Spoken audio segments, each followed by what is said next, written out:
भोगितं सत्यं विष्णुतत्त्वम् कृष्णांशीयात्मा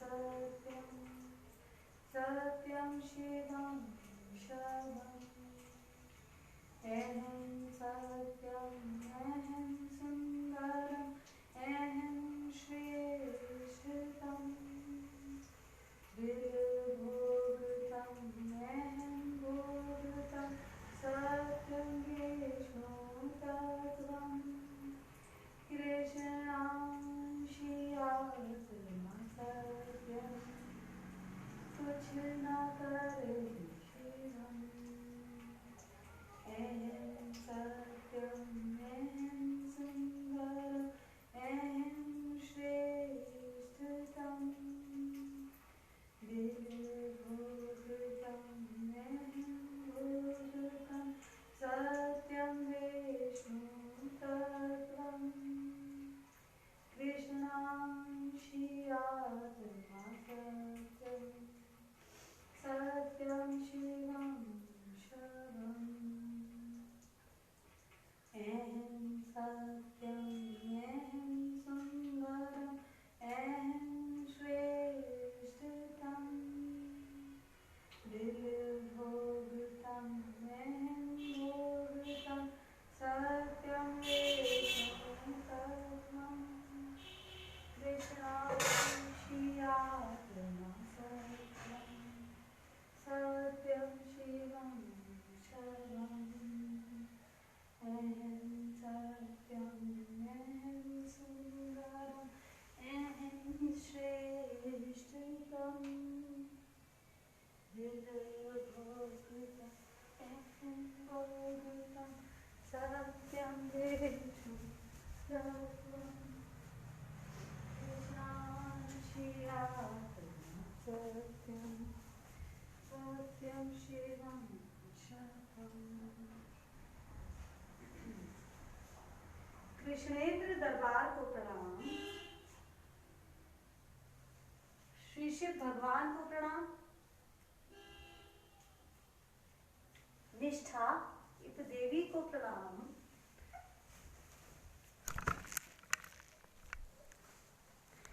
कृष्णेष्ट भगवान के दरबार में कृष्णेंद्र कथा हम शुरू करेंगे। दक्षिणया तत्गुरु जी को प्रणाम।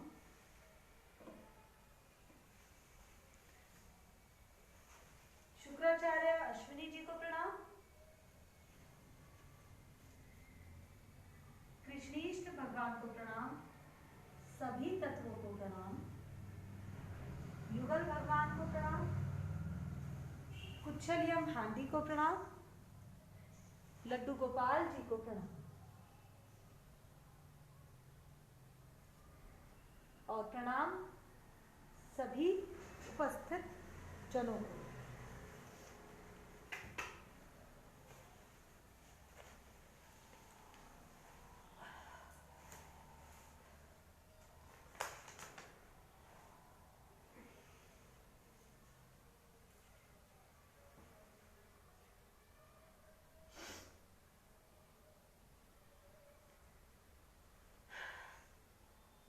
प्रणाम।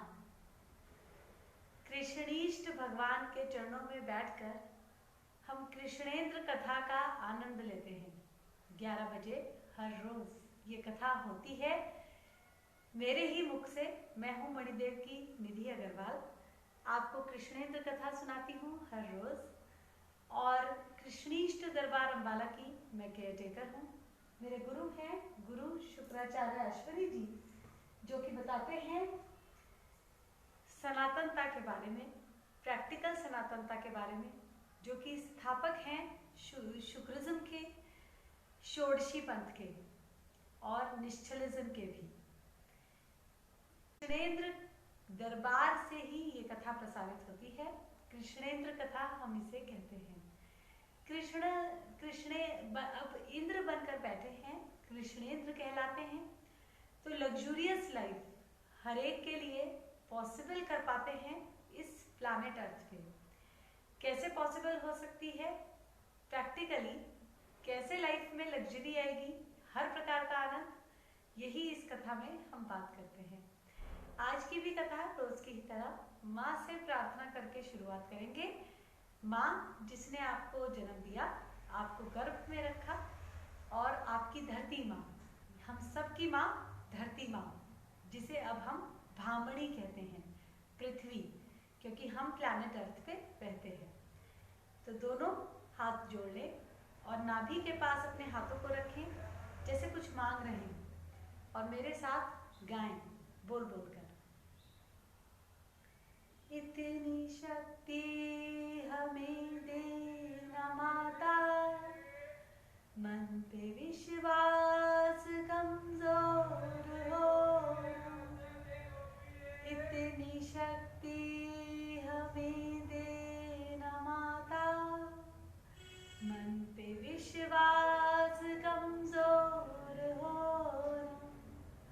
अनेक रास्तों में है भूल कर भी कोई भूल हो ना, योग्यता जो मेरी बढ़ा दे, ऐसा पथ कोई तैयार दोरा, ज्ञान पथ जो हमको दिखा दे, ऐसा गुरुद्वार तुम हमको दो ना, श्वास पथ पे जो चलना सिखा दे, ऐसे गुरु की पहचान दो ना।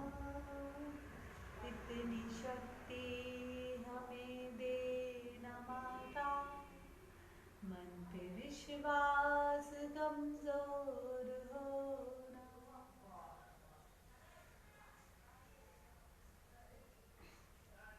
सनातनता का अर्थ है अनंत, जिसका कोई अंत नहीं, हर दिशा में अनंत, वो है सनातन।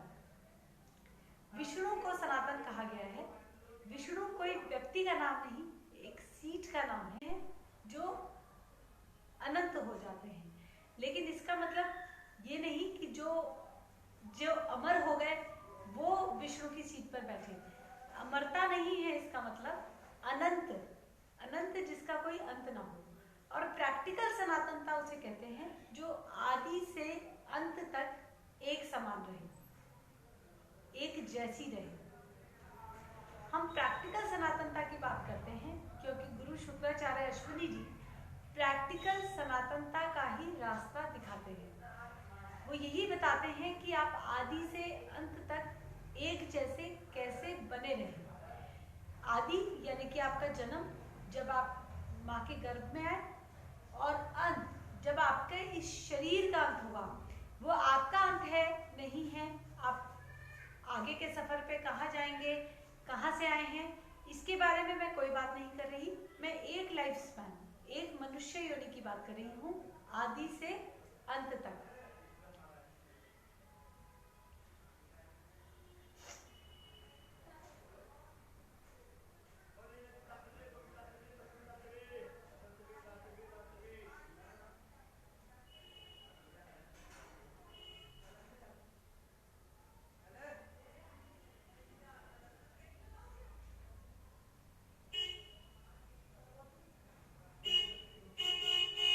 और मनुष्य यदि प्रैक्टिकल सनातनता के मार्ग को अपना ले, सीख ले, प्रैक्टिकल सनातनता के रास्ते पर चलना, तो एक उस अपने जीवन लक्ष्य को बहुत जल्दी प्राप्त कर सकता है।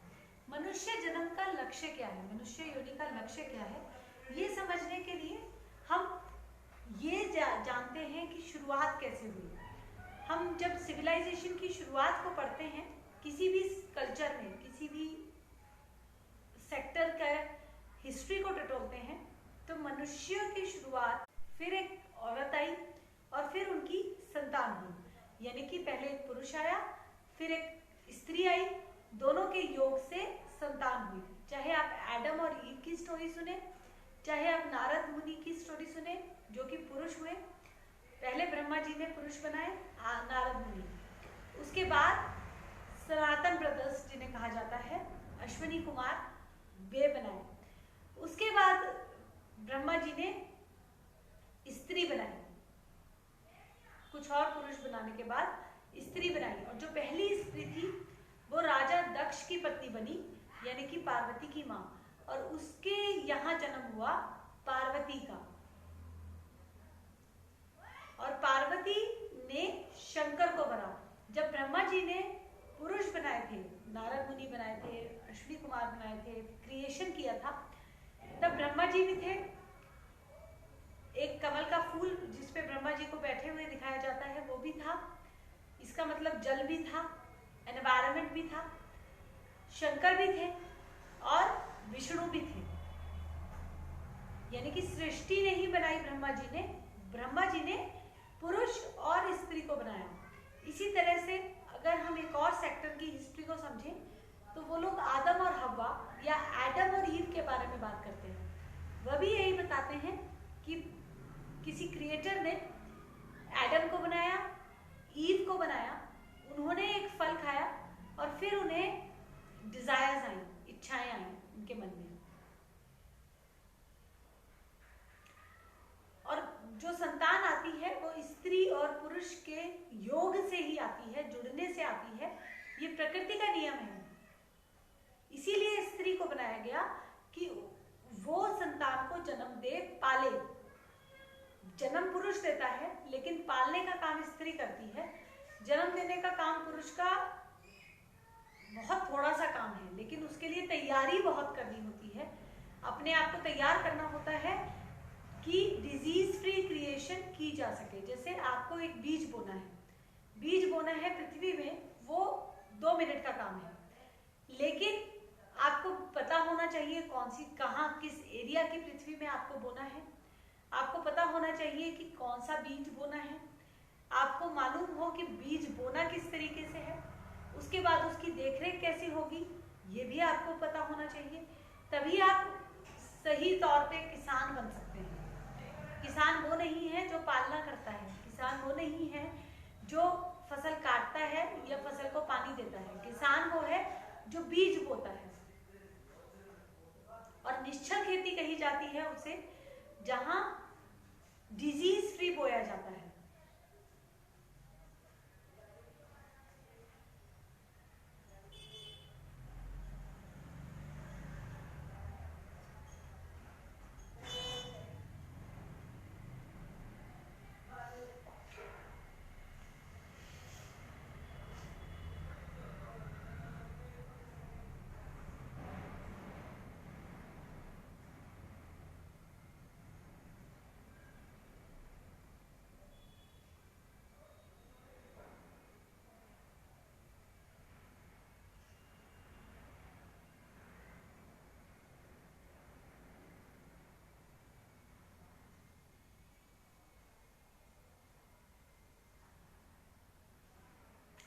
अब डिजीज फ्री बीज, इसका एक एग्जाम्पल मैं सोशल मीडिया से ही पिक कर रही हूँ। ये मैंने गोवा के जो चीफ मिनिस्टर हुए लेट मनोज पार्किर जी, उनके नाम से ये स्टोरी मैंने सुनी है। मुझे एग्जैक्टली नहीं पता कि ये उन्होंने ही लिखी है या किसी और से। हालांकि कहानी से हम बहुत कुछ समझ सकते हैं निश्चल खेती के बारे में। किसी ने बताया कि एक गांव में तरबूज की खेती हुआ करती थी, और उनके ही गांव में तरबूज के जब फसल आती थी तो तरबूज खाने का कंपटीशन हुआ करता था, जिसमें गांव के छोटे छोटे बच्चे तरबूज खाते थे। बड़े बड़े तरबूज रखे होते थे, जो सबसे ज्यादा तरबूज खाता था उसे इनाम मिलता था। और करना ये होता था कि एक आपको तरबूज खाने हैं, बड़े बड़े तरबूज रखे हैं, और उनके बीज आपको एक तरफ थूकते जाने हैं। और ये कंपटीशन में सभी बच्चे आमतौर पे बढ़ चढ़कर हिस्सा लेते थे, और उनके लिए बहुत एंजॉइंग एक्सपीरियंस रहता था, क्योंकि एक तो तरबूज खाने को मिले और इनाम मिलने के भी चांस है। अब वो बच्चा बड़ा हो गया, शहर चला गया अपनी नौकरी करने के लिए या जो भी काम धंधा करने के लिए। कुछ साल बाद अपने गांव में वापस आया, और वहां उसे पता लगा, क्योंकि तरबूज का मौसम था, तब उसे पता लगा कि अब वो कंपटीशन होता तो है लेकिन उसमें छोटे छोटे तरबूज मिलते हैं जो थोड़ी कम अच्छी क्वालिटी के होते हैं। उस तरह के तरबूज मिलते हैं क्योंकि वो फ्री के होते हैं, कोई उनके लिए पे तो नहीं कर रहा, किसान ही उस कंपटीशन को ऑर्गेनाइज किया करते हैं। तब उसने ये पाया कि मार्केट में जब वो मंडी में गए तरबूजों की, तो उन्होंने पाया कि सभी तरबूज तकरीबन छोटे थे और उस नस्ल के, उस ब्रीड के तरबूज जो इतने मीठे, इतने बड़े, इतने अच्छे से पके हुए हुआ करते थे, वो गायब थे। तो तब उनको ये समझ आया कि दरअसल जो कंपटीशन ऑर्गेनाइज कराते थे किसान ही, फ्री में अपने सबसे अच्छे वाले तरबूज रखते थे कंपटीशन के लिए, वो दरअसल बीज इकट्ठे करते थे। किसके? जो बेस्ट है उसके।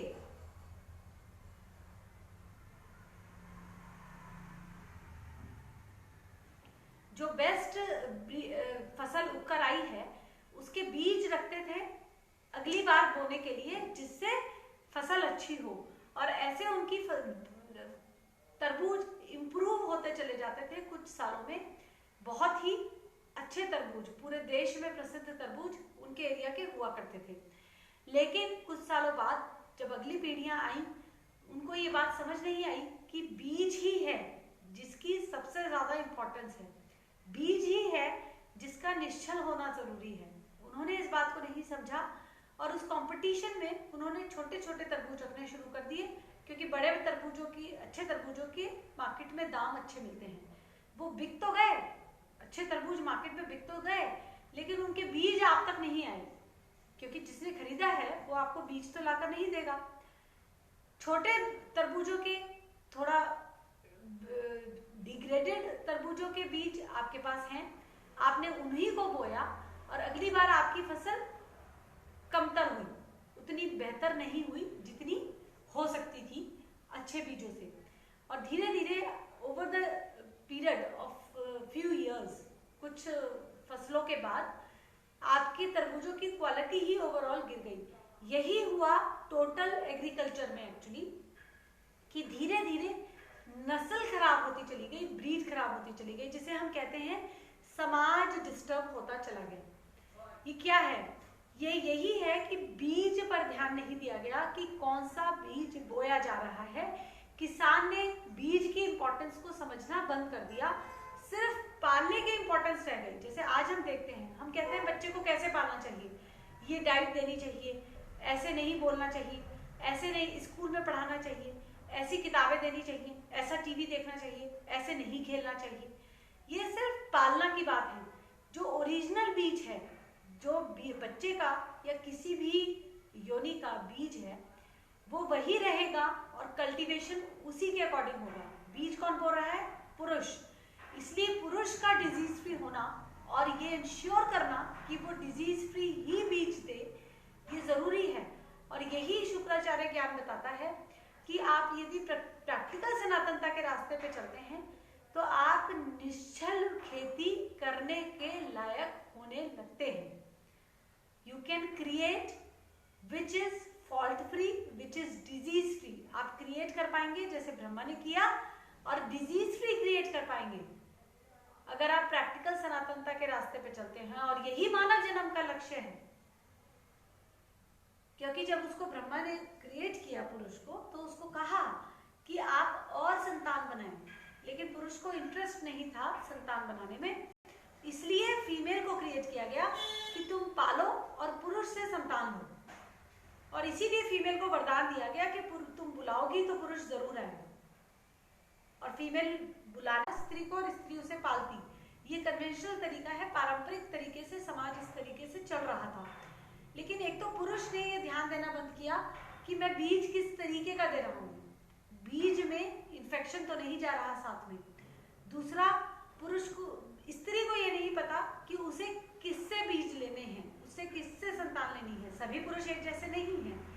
हर फीमेल के लिए एक मिस्टर राइट है, लेकिन अपने मिस्टर राइट की पहचान, जैसे पार्वती ने की अपने मिस्टर राइट की पहचान, अपने लिए उसने पहचाना कि मुझे शंकर से विवाह करना है। उसने नहीं कहा कि मुझे विष्णु से विवाह करना है, मुझे ब्रह्मा से विवाह करना है। उसने पहचाना कि मुझे शंकर से विवाह करना है। और फिर अपनी योग्यता बढ़ाई कि शंकर उसे पति रूप में प्राप्त करें। इसी तरह से स्त्री तपस्या करना भूल गई, या यूं कह लें उसने सीखा नहीं। इसे पार्वती ज्ञान कहते हैं, जो कि मिसिंग रहा सोसाइटी से, और स्त्री एक्सपेरिमेंट करने लगी। आज हम जो जंगल राज देखते हैं सोसाइटी में, वो फीमेल के एक्सपेरिमेंट्स का नतीजा है। फीमेल एक्सपेरिमेंटिंग में चली गई कि इससे बीज लूं, नहीं अच्छा नहीं है, अब दूसरे से बीज लूं, अच्छा नहीं है, अब तीसरे से लूं, और अल्टीमेटली जो फसल आई वो इन्फेक्शन युक्त आई, बीमार आई, ग्रीड युक्त आई, जेलसी युक्त आई, और उसकी पालना भी डिफिकल्ट हुई, और उसने सोसाइटी को भी जंगल में ही धीरे धीरे कन्वर्ट करना शुरू कर दिया।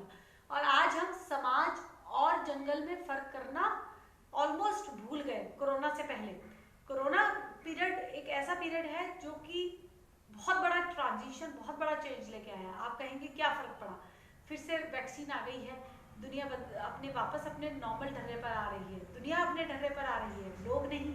लोगों ने समझना शुरू किया है परिवार का महत्व, अपनी सेहत का महत्व, इम्यूनिटी का मतलब, कम्युनिटी की ज़रूरत, स्ट्रेस फ्री लाइफ की ज़रूरत, स्पाउस की इम्पोर्टेंस। ये सबको समझ आई। पूरे विश्व में परिवार क्या होता है ये सबको समझ आया। घर और होटल में फर्क होता है ये सबने जाना, सबने समझा। और घर में ही लग्जरी है ये भी सबने महसूस किया, कहा, माना कि लग्जरी घर में ही आ सकती है, अपनी पति या पत्नी के साथ ही आ सकती है, अपने बच्चों के साथ ही आ सकती है, और बच्चों को सही दिशा दिखाना अपनी ही जिम्मेदारी है। कोई स्कूल, कोई गुरु, कोई टीचर ये काम नहीं कर सकता यदि माता पिता ये जिम्मेदारी नहीं ले रहे कि बच्चे को सही दिशा में पालना है। पर बच्चे को सही दिशा कैसे देनी है, उसमें पालना इंपॉर्टेंट हो गया, आर्ट ऑफ लिविंग इंपॉर्टेंट हो गया, आर्ट ऑफ लिविंग गायब हो गया। छोड़ना क्या है, कैसे छोड़ना है ये नहीं पता, इसलिए जंग इकट्ठा होता चला गया। जंगल क्या है? जिसमें सब कुछ इवॉल्व हो गया है, उग गया है, वो आपके काम का है या नहीं, नहीं पता। वो आपको डिस्टर्ब कर रहा है या आपको सुख दे रहा है, नहीं पता। उसके फल जहरीले हैं या हेल्थ के लिए अच्छे हैं, नहीं पता। और आपको ही अपने आप को बचाकर चलना है, ये है जंगल।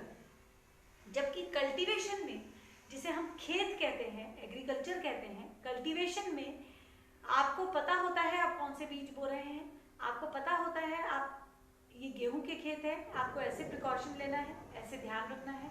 ये गन्ने का खेत है, यहाँ आपको ऐसे केयर करना है। आपको पता होता है सब कुछ, क्या बीज बोया गया, कैसे टेक केयर करना है, कैसे क्या फसल आएगी। कल्टीवेशन वो सभ्य समाज देता है, यानी कि सभ्य समाज बनता है कल्टीवेशन से। अन्यानी सभ्यता में सभी कुछ कल्टीवेट किया जाता है, एवरीथिंग। प्राणी अपने आप को कल्टीवेट करता है, फैमिली अपने आप को कल्टीवेट करती है, पति पत्नी कपलहुड को कल्टीवेट करते हैं, फैमिलीहुड को कल्टीवेट करते हैं, नेबरहुड को कल्टीवेट किया जाता है, सोसाइटी में सब कुछ कल्टीवेट किया जाता है। और प्रोटेक्शन की एक लेयर अपने लिए बनाई जाती है, जिसे हम शील्ड कहते हैं, community shield. Community shield create की जाती है जिससे दूसरों का इन्फेक्शन हमें डिस्टर्ब ना करे, और हर कोई इसी एफर्ट में लगातार लगा रहता है। तो रिजल्ट होता है एक सिविलाइज सोसाइटी, क्योंकि ना तो कोई किसी को डिस्टर्ब करना चाहता है, ना ही कोई किसी से डिस्टर्ब होता है, और लेकिन फिर भी अपने परिवार के साथ और अपने नेबरहुड के साथ हर कोई एंजॉय करता है। तब बनता है वासुदेव कुटुंबकम, जिससे बनता है वासुधैव कुटुंबकम। एक पोयम गा लेते हैं।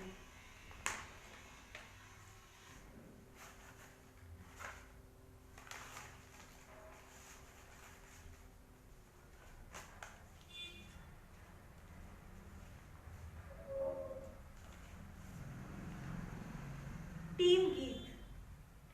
कुच्छल बृहस्पति ने डाला डेरा, उग्रसेन पुरी को घेरा। कुच्छल बृहस्पति ने डाला डेरा, उग्रसेन पुरी को घेरा।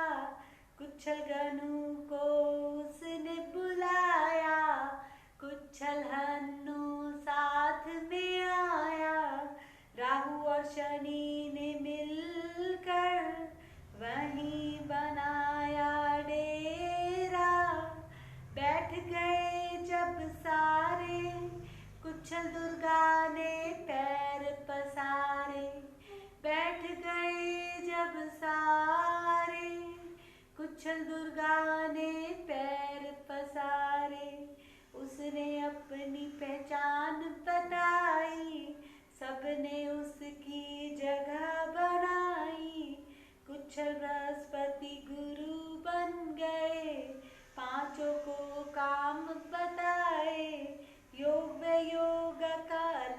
जगाएं, जन जन तक इसको पहुँचाएं। योग व योग का अलख जगाएं, जन जन तक उसको पहुँचाएं। कोई भी जन छूट न जाए, ये समझे और समझाएं। कोई भी जन छूट न जाए, ये समझे समझाए। कुछ बृहस्पति ने पुरी को घेरा, कुछ बृहस्पति ने डाला डेरा। उग्रसेन पुरी को घेरा, उग्रसेन पुरी को घेरा। कृष्णेंद्र दरबार के टीचर का रिस्पॉन्सिबिलिटी निभाते हैं बृहस्पति। इंद्र दरबार में बृहस्पति की सीट टीचर की सीट है, और बृहस्पति ही अब कलयुग में कुच्छल बृहस्पति बन गए हैं। और कुच्छल बृहस्पति बनकर वो काम बता रहे हैं किसको? कुच्छल गनु, कुच्छल हनु। कौन है ये? गणेश और हनुमान के कलयुगी रूप, कुच्छल गनु और कुच्छल हनु। और राहु और शनि को, निश्चल राहु और निश्चल शनि, ये कलयुगी रूप है राहु और शनि के। और दुर्गा का कलयुगी रूप है कुच्छल दुर्गा। इन पांचों को काम बताए कुच्छल बृहस्पति ने।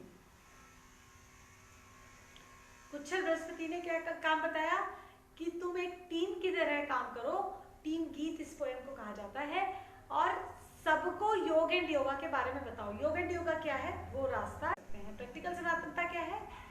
आदि से अंत तक एक समान, यानी कि अन्यानी सभ्यता में योग एंड योगा यानी कि अन्यानी सभ्यता को में धीरे धीरे माइग्रेट करना। क्योंकि जब आप योग एंड योगा करने लगते हैं, जिसे हम निष्ठा योग भी कहते हैं, तो आपकी योग्यता बढ़नी शुरू होती है, आप निरोगी होने लगते हैं, आपका परिवार निरोगी होने लगता है, आप में आपस में एक निष्ठा जागने लगती है परिवार में, यानी कि फैमिली एक टीम बननी शुरू होती है।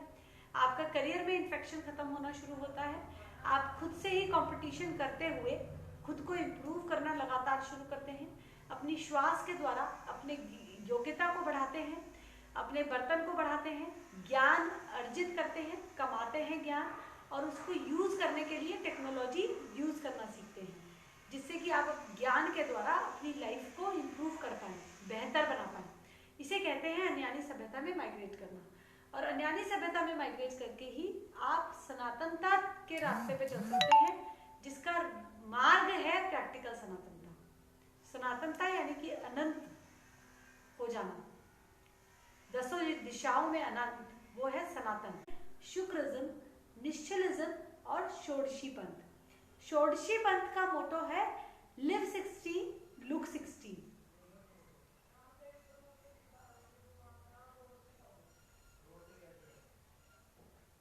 लिव 16, लुक 16 मीन्स प्राणी निर्माण। प्राणी अपना निर्माण करता है अपने मॉलिक्यूल्स। एक्चुअली 24 मॉलिक्यूल का एक स्ट्रक्चर होता है जिससे एक जीवित प्राणी बनता है। अब 24 मॉलिक्यूल का एक स्ट्रक्चर है, एक ढांचा है, उसमें से अगर एक भी डिस्टर्ब हो गया थोड़ा सा भी, तो सब कुछ हिलेगा, सारी जगह डिस्टर्बेंस आएगी। बाकी 23 भी डिस्टर्ब होंगे एक के डिस्टर्ब होने से। आप स्ट्रक्चर यानी कि एक ढांचा समझ सकते हैं। इसलिए 24 मॉलिक्यूल को बैलेंस में रखना जरूरी होता है। ऐसा नहीं है कि आपने एक को बैलेंस में किया तो दूसरा आपका ऑटोमेटिकली ठीक हो जाएगा। आपके 24 के 24 मॉलिक्यूल बैलेंस में रखने हैं। 24 मॉलिक्यूल में से 5 मॉलिक्यूल हमारी हेल्थ के लिए से रिलेटेड है, फिजिकल हेल्थ, शरीर से रिलेटेड। जैसे आप योगा करते हैं, अच्छी डाइट लेते हैं, आप रूटीन फॉलो करते हैं एक अपनी हेल्थ के लिए, तो आप अपने 5 मॉलिक्यूल को बैलेंस में रख रहे हैं, आप फिट रहेंगे उससे। उसके बाद आते हैं 13 मॉलिक्यूल और, जो कि आपके कपलहुड को ठीक रखते हैं, आपके पति संतान, क्योंकि माता पिता और संतान से बनता है परिवार। तो आप अपने, अगर आप कपल हैं, पति पत्नी हैं, तो आपका रिलेशन पति पत्नी वाला ठीक होता है इन 13 मॉलिक्यूल को बैलेंस में लाके, और आप पेरेंटिंग ठीक से कर पाते हैं। और अगर आप अभी अपने माता पिता के परिवार से जुड़े हुए हैं, आपने विवाह नहीं किया है, तो आप अपने माता पिता के परिवार का हिस्सा हैं, तो आप अपने माता पिता से अपने रिलेशंस को निश्चल रख पाते हैं इन 13 मॉलिक्यूल्स से। यानी कि 13 मॉलिक्यूल्स हैं फैमिली या कपलहुड बनाने के लिए। अब उसके बाद बहुत लोग आपने जैसे देखे होंगे कि परिवार बिल्कुल ठीक चलता है, घर में सब कुछ शांति है, सुख है, लेकिन किसी और के साथ उनका बिहेवियर ठीक नहीं रहता या उनकी बनती नहीं समाज में किसी से, या समाज से मतलब नहीं रखते, या उन्हें समाज से शिकायतें बहुत रहती हैं। ये डिस्टर्बेंस है बाकी और 6 मॉलिक्यूल्स की। 6 मॉलिक्यूल में से 3 मॉलिक्यूल हैं राष्ट्र निष्ठा जागरण के, जो कि राष्ट्र निष्ठा जागृत करने से बैलेंस में आते हैं। 3 मॉलिक्यूल हैं वासुदेव कुटुंबकम, इसे कहा जाता है राष्ट्र निष्ठा को, और 3 मॉलिक्यूल हैं वसुधैव कुटुंबकम के, यानी कि अब समाज पूरा वसुधा, पूरी पृथ्वी आपके लिए कुटुंब जैसी होने लगती है। और ये होने लगता है जब आप और 3 मॉलिक्यूल्स को बैलेंस में लाते हैं कि बीमारी नाम का शब्द आपके जीवन से पूरी तरीके से खत्म हो सकता है। दूसरा, आप अपने जीवन लक्ष्य जो कि है मोक्ष, उसको प्राप्त कर सकते हैं, अपने सभी कर्मफलों को निपटा सकते हैं, अपनी सारी जिम्मेदारियां पूरी कर सकते हैं, क्योंकि जिम्मेदारी आपकी अपने शरीर के लिए है, अपने परिवार के लिए है, अपने राष्ट्र के लिए है और अपने समाज के लिए है। और हर एक लेवल की जिम्मेदारी आप पूरी करते हैं इन 24 मॉलिक्यूल को बैलेंस में रखकर कर पाते हैं। उसके बाद आप मोक्ष प्राप्त कर पाते हैं जब आप ये समझने लगते हैं कि मेरे कर्मफल क्या हैं और मुझे इन्हें कैसे भुगतना है, कैसे निपटाना है। और भगवान के लेवल पर आप पहुंच सकते हैं इन 24 मॉलिक्यूल को बैलेंस में रख के। भगवान जो भोग करना सिखाएं, भगवान वो हैं जो 56 तरह के भोग बताए गए हैं। 56 तरह के भोजन नहीं कह रही मैं भोग कह रही हूँ। 56 तरह के भोग पॉसिबल हैं, और 56 तरह के भोगों को जिसने एंजॉय किया है, जिसको समझ है भोग कैसे करना है, क्या नहीं करना है, और जो सिखा सकता है भोग करना, उसे कहते हैं भगवान। और भगवान digital living coach Ashwini ji भगवान प्रोफेसर अग्रवाल जी ने कहा जाता है, जो कि शुक्राचार्य अश्विनी जी जिनकी यहाँ फोटो लगी है, ये डिजिटल लिविंग कोच है। डिजिटल लिविंग यानी कि प्रेजेंट में रहना सीखना, अपने वर्तमान में रहना सीखना, अपने मॉलिक्यूल्स को बैलेंस में रखना सीखना, जिससे आप डिजिटल लिविंग को सीख पाए। डिजिटल लिविंग बताती है कि पहले आप दिशा को समझें, उसके बाद आप एक्ट करें। पहले आप ये समझें कि इस कर्म का क्या कर्मफल आएगा, फिर आप डिसाइड करें कि आपको ये कर्म करना है या नहीं। पहले आप समझें कि आपके लिए सुटेबल क्या है, आप कर क्या सकते हैं, उसके बाद आप निर्णय लें कि आपको ये करना है कि नहीं। विवाह के समय भी, करियर में भी, डाइट में भी, अपनी लाइफ में हर एक समझें फिर आप करें, ना कि करें उसके बाद जो रिजल्ट आया उसको मैनेज करें। वहाँ लाइफ में मैनेजमेंट की जरूरत पड़ती है। मैनेजमेंट या prevention of problems, digital life जिसे हम कहते हैं, इन दोनों में क्या फर्क है, इसके बारे में हम बात करेंगे एक और पोएम गाने के बाद।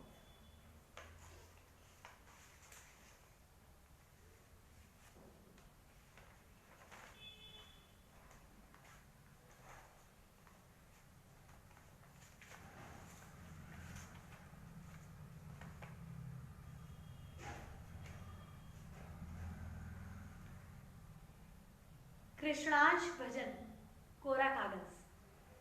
कोरा कागज था ये मन तेरा, मैंने तो लिख दिया नाम इस पे मेरा। कोरा कागज था ये मन तेरा, मैंने तो लिख दिया नाम इस पे मेरा। योग है तू दे दिया पद तुझको, चलना इस पे अब काम है तेरा। योग है तू दे दिया पद तुझको, चलना इस पे अब काम है तेरा। योग्यता बढ़ाना ही एक काम है तेरा। कोरा कागज था ये मन तेरा, मैंने तो लिख दिया नाम इस पे मेरा। अक्षर ज्ञान सीखना है तुझको, सांस बार की तू कर ले प्रैक्टिस। योग्यता इतनी तो हो जाए, कृष्ण कीर्तन तू जो कर पाए। यही तत्व संतुलन बना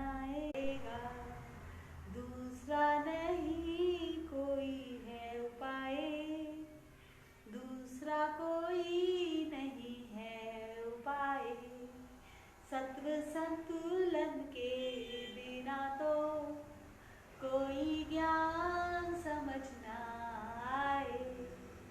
टेक्नोलॉजी तो है मेरे पास, तत्सवर तुझको मैं दे दूंगा। बचाने होंगे तुझे अपने श्वास, बचाने होंगे तुझे अपने श्वास। ज्ञान को फिर तू ही बांटेगा, प्रश्न पुलिंदा तभी बनेगा। तब तुम मेरे पास आना और जीवन लक्ष्य को पाना। ज्ञान को फिर तू ही बांटेगा, प्रश्न पुलिंदा तभी बनेगा। तब तुम मेरे पास आना और जीवन लक्ष्य को पाना।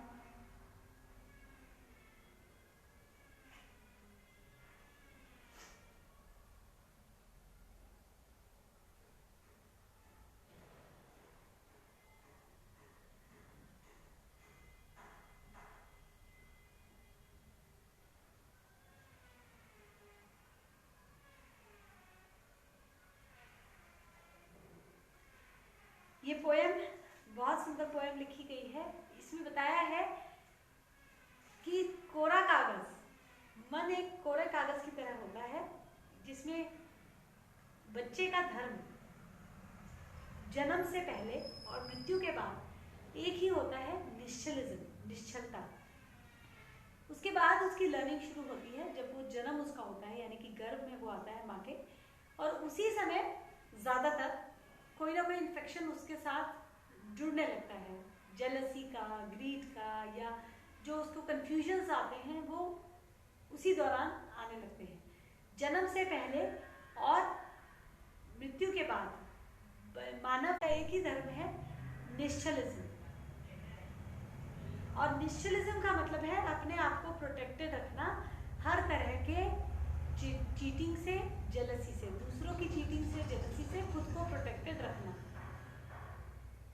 अब कोरा कागज है तो उस पे मन पर नाम लिखा अपना, किसने? भगवान ने।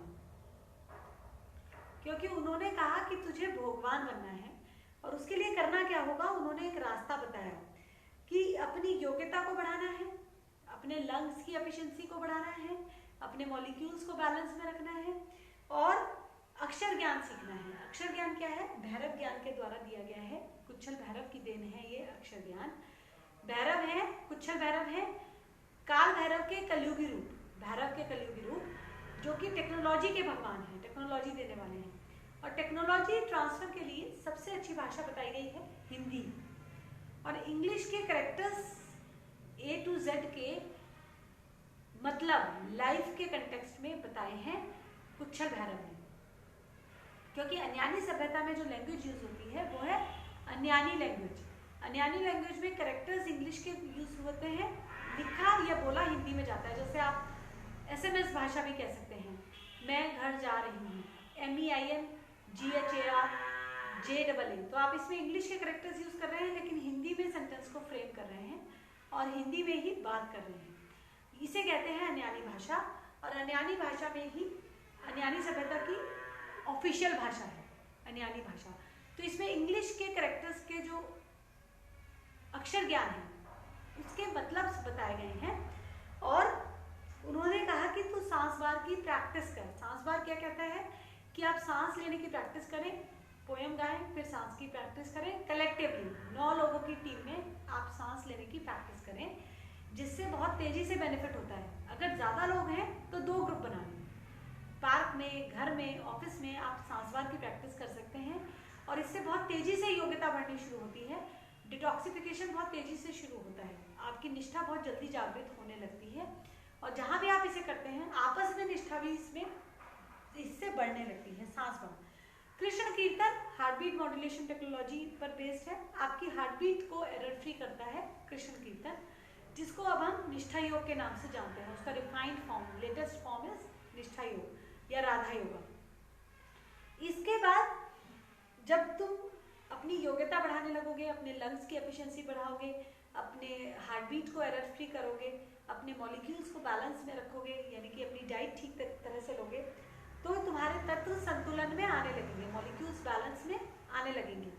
और फिर तुम सत्व संतुलन यानी कि वो काम करोगे जो तुम्हारे लिए ज़रूरी है, तुम्हारे लिए सुटेबल है, जिसे हम करियर के नाम से भी जानते हैं। हम एक अपनी लाइफ का बहुत बड़ा हिस्सा अपने करियर के लिए देते हैं, नॉर्मली 1/3 से आधी ज़िंदगी। आप एक दिन में तकरीबन 9 से 10 घंटे अपने एक काम के लिए दे रहे हैं, 8 से 9 घंटे तक आप रेस्ट करते हैं, कुल मिला के 24 घंटे ही दिन में होते हैं। तो तकरीबन आधी ज़िंदगी आप अपने काम को देते हैं, और वो काम अगर आपके मन के मुताबिक नहीं है तो आपको लगातार बीमारियां बनी रहती हैं और आपकी फैमिली लाइफ में डिस्टर्बेंस रहती है। एक तो आप रोजी रोटी कमाते हैं उससे, और अगर वो बेईमानी या चीटिंग का कुछ काम है तो आपके परिवार में डेफिनेटली बीमारी आएगी, क्योंकि आपने कुछ बेईमानी से का काम किया, समाज के नुकसान का काम किया, उससे आपको पैसे मिले, उस पैसे से आपने आटा खरीदा, रोटी बनाई, रोटी बच्चों को खिलाई, तो पूरा परिवार बीमार होने लगता है इन्फेक्टेड पैसे से। इन्फेक्टेड पैसा आता है इन्फेक्टेड कैरियर से। इन्फेक्टेड कैरियर यानी कि आपके सत्वों के अगेंस्ट कैरियर है और समाज के अगेंस्ट है। दो चीज़ों का आपको ध्यान रखना है, आपके लिए सुटेबल हो और सोसाइटी के लिए बेनिफिशियल हो, तो इसे हम कहेंगे सत्व संतुलन। और सत्व संतुलन आपको करना होगा, इसके लिए सीसी एनालिसिस करवाया जाता है। ये एक बार की बात है, आपने एक बार समझ लिया आपके लिए ये करियर सुटेबल है, उसी के से आप रोटी कमाएं। रोटी नहीं भी आप उससे कमा पा रहे हैं तो आप ये इंश्योर रखें कि आप इन्फेक्टेड पैसा घर ना लेके आएं, और जो आपके लिए ज़रूरी है वो काम आप ज़रूर करें। जैसे कुछ लोगों के लिए टीचिंग का काम ज़रूरी होता है, कुछ लोग मैनेजमेंट का काम बहुत अच्छा कर पाते हैं, तो जैसा काम, जैसे आपका जन्मजात स्किल्स हैं, इसे बर्थ स्किल्स कहा जाता है, वैसा ही काम आप करना शुरू करें एटलीस्ट 2 घंटे दिन के, तो आपके सत्व संतुलन में आना शुरू होंगे। वरना आपको तभी ज्ञान समझ में आ सकता है। और टेक्नोलॉजी तो मेरे पास है, यहाँ गुरु शुक्राचार्य जी कह रहे हैं कि मेरे पास टेक्नोलॉजी तो है और मैं तुझे तसव्वुर भी दे दूंगा। तसव्वुर क्या बताता है कि आपको कौन सी डाइट सूट करेगी, किस तरह का काम सूट करेगा, और परिवार में आप किस तरह से अपनी रिस्पॉन्सिबिलिटी निभा सकते हैं, ये आपको तसव्वुर से पता लगेगा। और लेकिन अपने श्वास तुमको बचाने होंगे, क्योंकि गिनी हुई सांसों से जिंदगी मिलती है। सांस खत्म हो गए, आपका जीवन लक्ष्य नहीं प्राप्त हुआ तो आप घाटे में रहेंगे। इसलिए अपने श्वास को बचाना सीखें। ज्ञान फिर आप बांटें, ज्ञान बांटने से ज्ञान बढ़ता है और धीरे धीरे आपके मन में कुछ प्रश्न आने शुरू होंगे, आप प्रश्नों का एक बैंक बन जाएंगे, प्रश्न पुलिंदा बन जाएंगे। तब तुम गुरु के पास जाना और अपने जीवन लक्ष्य को समझना, अपने जीवन लक्ष्य को पाना, प्राप्त करना।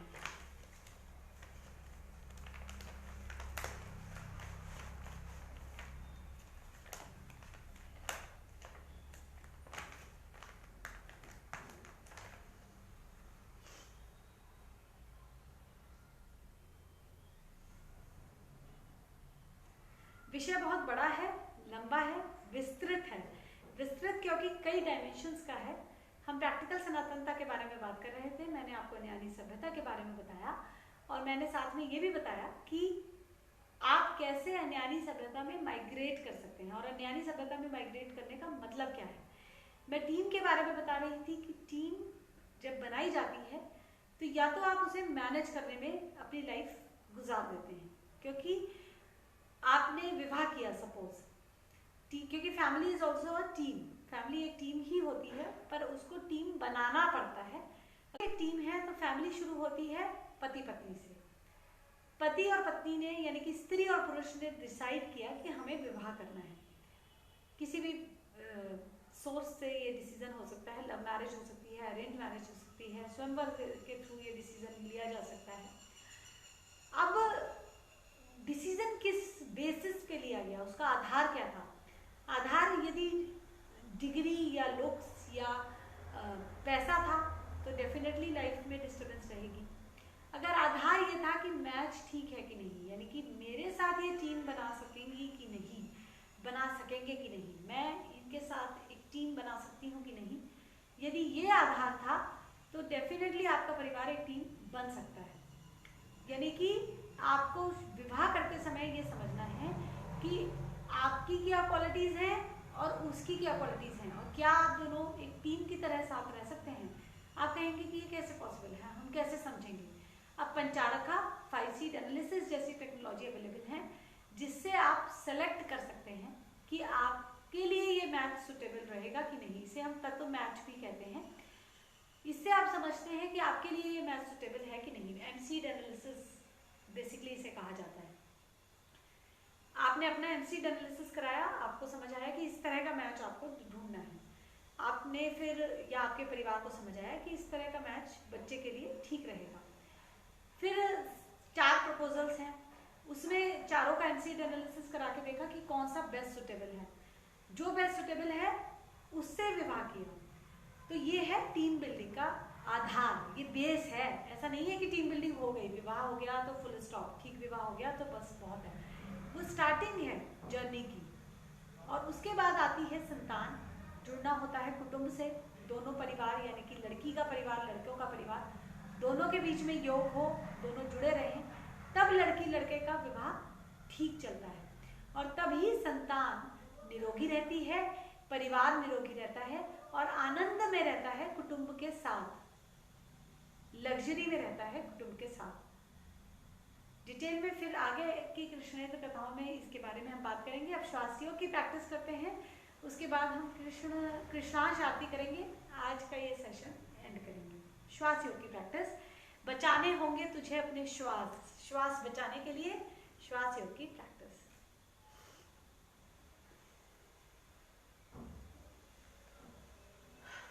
धीरे धीरे सांस लेंगे, धीरे धीरे सांस छोड़ेंगे।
इस तरीके से आपको सांस की प्रैक्टिस करनी है और लगातार 10 मिनट करें, सुबह दोपहर और शाम। 10 10 10 30 मिनट ये रोज के आपके जीवन को एक नई दिशा दे सकते हैं।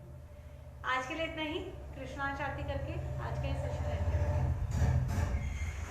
आत्मा वो ही तो रथ है जिस पे मन होता है सवार, तन वही तो नाव है, बुद्धि जिसकी है पतवार। मन है गठर कर्म फलों का, समय से पैदा होता विचार, बुद्धि ही फिर दिशा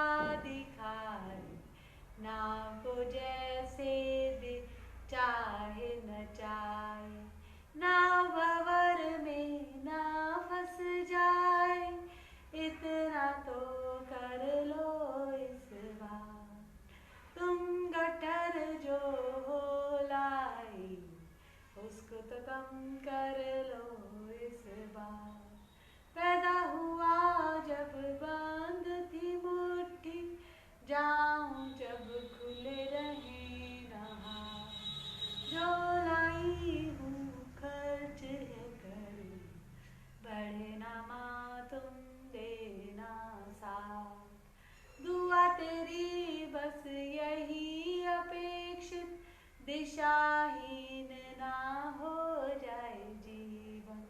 श्वासों में निपटे ये गठर, बचे न रह जाए इस बार। आत्मा वो ही तो रख जिस पे मन होता है सवार। बोलो कृष्णांश भगवान की जय, कृष्णेंद्र दरबार की जय, गुरु शुक्राचार्य अश्विनी जी की जय, कृष्णेष्ठ भगवान की जय, युगल भगवान की जय, दक्षिणा तत्वगुरु जी की जय।